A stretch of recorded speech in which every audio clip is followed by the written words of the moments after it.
Congress is considering a bill that could lower the cost of assembling e-bikes in the United States.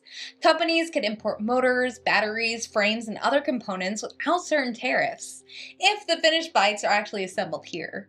That gives manufacturers a cheaper path to stateside production without waiting for an entire American supply chain to actually exist. And if some of those savings reach the retail price, riders could benefit too. I'm Bree from Hazers, and this proposal could make American e-bike assembly far more realistic. The America Bikes Act is H.R. 9041. It was introduced on May 26 of 2026, and it has not become law. Section 8 creates a 10-year tariff program for companies assembling bikes in the United States. E-bikes are specifically included. Covered categories include certain electric motors, lithium-ion batteries, frames, forks, wheels, brakes, cranks, pedals, saddles, and other bicycle parts. A company could bring those parts into the country, complete the bike at an American facility, and avoid certain import duties and additional Section 301 tariffs. That same relief would not apply when the company imports the complete e-bike instead. Subscribe if you want the e-bike angle on bills most people only hear described as just bicycle legislation. Here's what American assembly could look like. Picture the parts arriving at an American facility. Workers install the motor and the battery, connect the electronics, fit the wheels, adjust the brakes, inspect the bike, and prepare it for sale. The customer could still be left with minor adjustments or a small amount of final assembly. The company would have to tell customs what the imported parts are being used for and later show that the bikes were actually completed here. Congress did not set a minimum percentage of American-made content. The frame, motor, controller, battery, display, brakes, and wheels could all come from overseas. The American portion could be the work that turns those separate components into a finished, tested e-bike. That creates assembly, inspection, testing, warehousing, and support jobs here, while most of the component production still remains overseas. Qualifying for the tariff program would not automatically let a company say that it was made in the USA. The Federal Trade Commission applies a separate standard to that claim. Depending on how much work happens here, a brand may need wording such as assembled in the United States from imported components. And that distinction is worth watching, because American assembly could become a much larger part of how these bikes are marketed.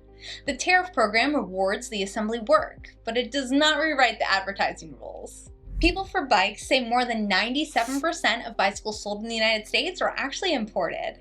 Many companies interested in assembling bikes here still rely on components that are not produced domestically in the quantities that they need.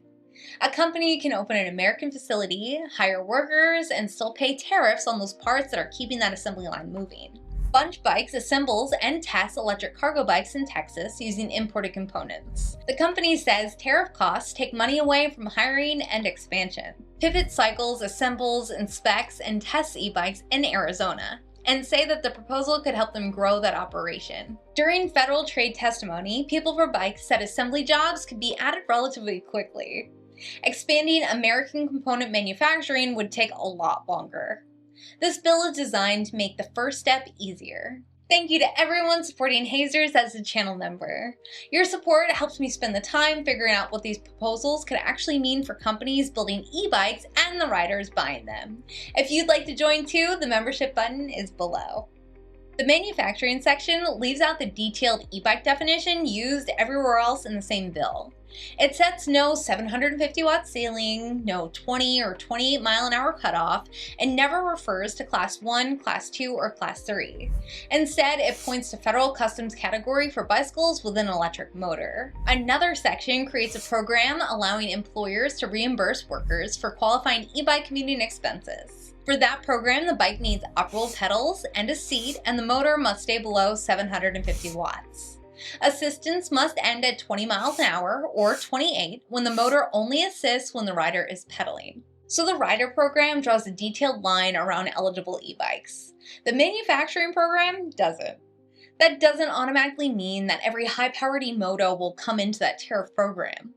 Customs would still have to classify the finished vehicle as a bicycle. If Congress leaves the language as it's written, Customs may end up deciding where that exact boundary is. The bill also gives Congress a way to measure whether this worked. 5 years after the enactment, the U.S. International Trade Commission would have to report on whether the tariff program increased bicycle assembly and manufacturing in the United States. and the goals are much larger than a few new assembly lines. The bill sets a goal of 2 million bicycles assembled or manufactured here every year within 5 years. By year 10, that goal rises to 5 million. Those totals combine traditional bicycles and e-bikes. So the bill does not tell us how many of those would actually be electric, but it does show the scale lawmakers are aiming for.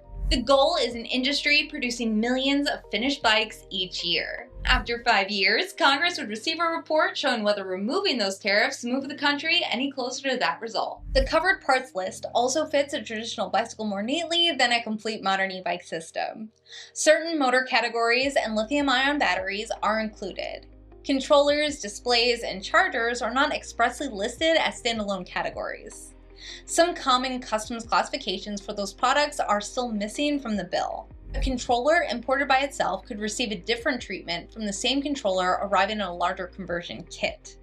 How companies package and classify their electronics may change how much tariff relief they actually receive. The bill could reduce the cost of assembling e-bikes here, although it does not require companies to actually lower the prices. A manufacturer could use the savings to hold down an increase, hire more workers, expand a facility, or just keep more of the margin. For riders, the first visible change may be more bikes assembled, inspected, tested, and supported inside of the United States. Retail prices could come down if companies pass some of those savings along, but that decision stays with the company. The America Bikes Act also contains a separate employer reimbursement program for qualifying e-bike commuting and trail language covering places where e-bikes are already permitted. Section 8 is the part directly aimed at how the industry builds and imports bikes. H.R. 9041 remains pending in Congress. A narrower bill called the U.S. Bicycle Production and Assembly Act carries a similar tariff program, and that one is also still pending.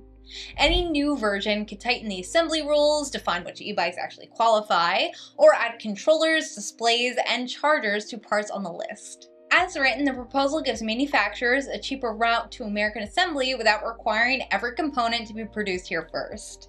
That could create jobs, reduce assembly costs, and give riders a chance to see lower prices. Subscribe to Hazers because I'll be following both versions of this proposal as they move. Hazers,